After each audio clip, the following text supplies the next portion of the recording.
Gaza menolak menyerah.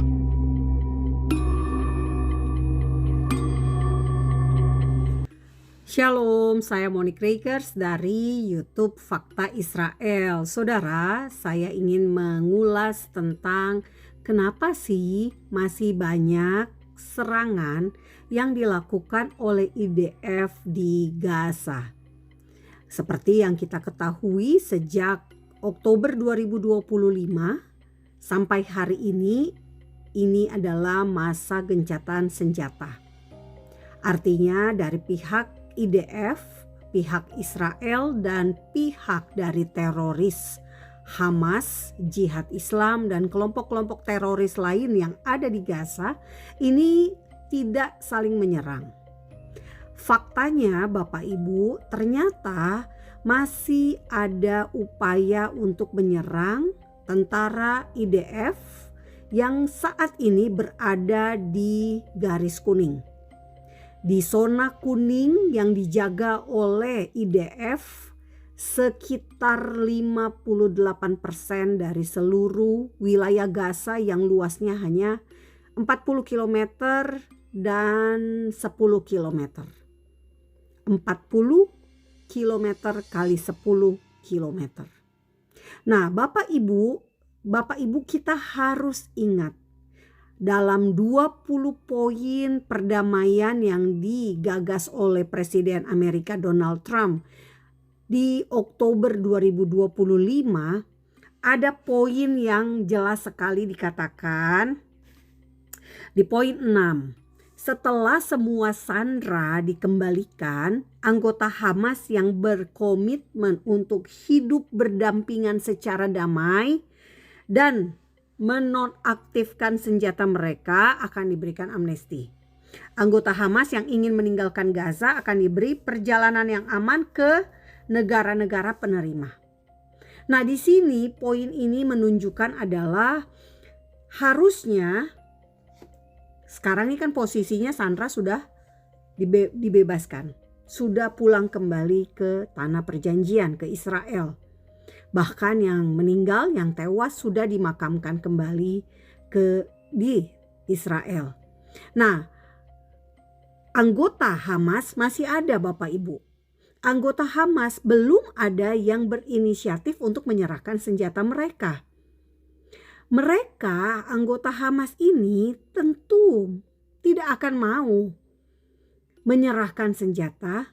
Mereka tidak akan mau menjadi warga negara biasa dengan status amnesti atau diampuni segala kesalahan, teror, dan kekerasan mereka. Kalau di negara kita, teroris sampai dihukum mati loh, jangan lupa. Amrozi dan kawan-kawan dihukum mati. Imam Samudra dihukum mati. Karena apa? Bom Bali.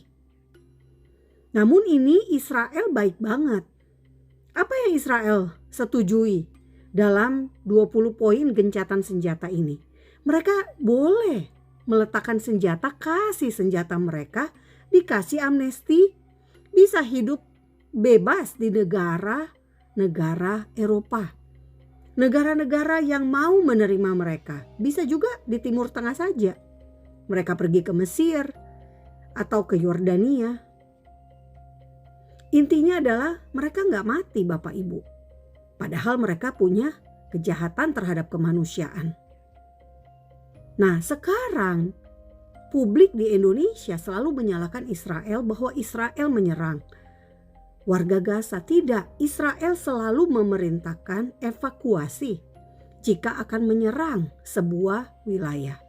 Sampai hari ini evakuasi, perintah untuk evakuasi tetap diberikan.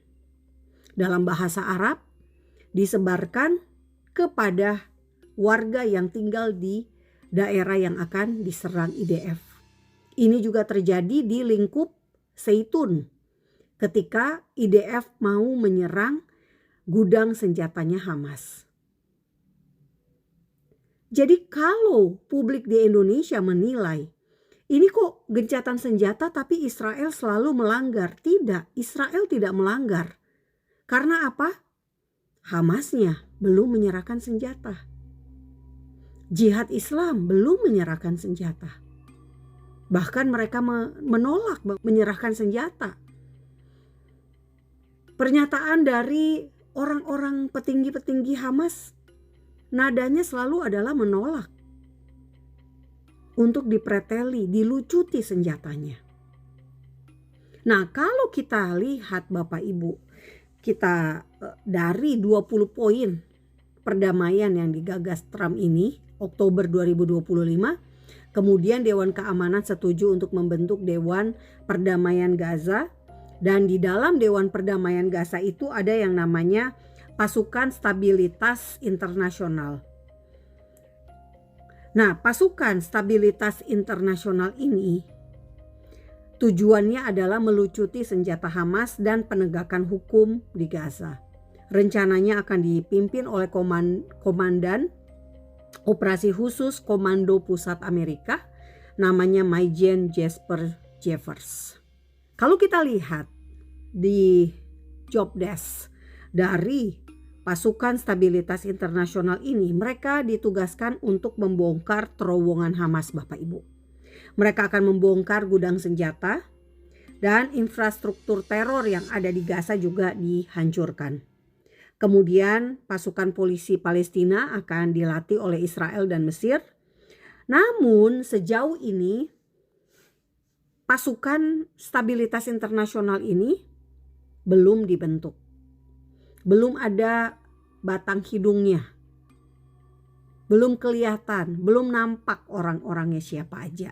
Negara-negara yang akan terlibat juga belum disebutkan. Rencananya pada hari Rabu mendatang. Jadi Bapak Ibu, kita berdoa untuk pertemuan antara Presiden Amerika Donald Trump dengan Perdana Menteri Israel Benyamin Netanyahu. Mereka akan bertemu untuk membahas Dewan Perdamaian Gaza. Semoga mereka akan membahas masuknya Tentara Nasional Indonesia di dalam Pasukan Stabilitas Internasional ini. Karena Indonesia akan berkontribusi sangat luar biasa dengan apa? Dengan cara membongkar terowongan Hamas. Dengan cara membongkar gudang senjata. Karena apa? Publik di Indonesia kan gak mau kalau IDF mengambil tindakan sendiri. Publik di Indonesia kan tidak mau kalau IDF, pasukan pertahanan Israel, mengambil langkah memberesi infrastruktur terorisnya Hamas dengan cara IDF sendiri. Seperti apa? Langsung aja dibom.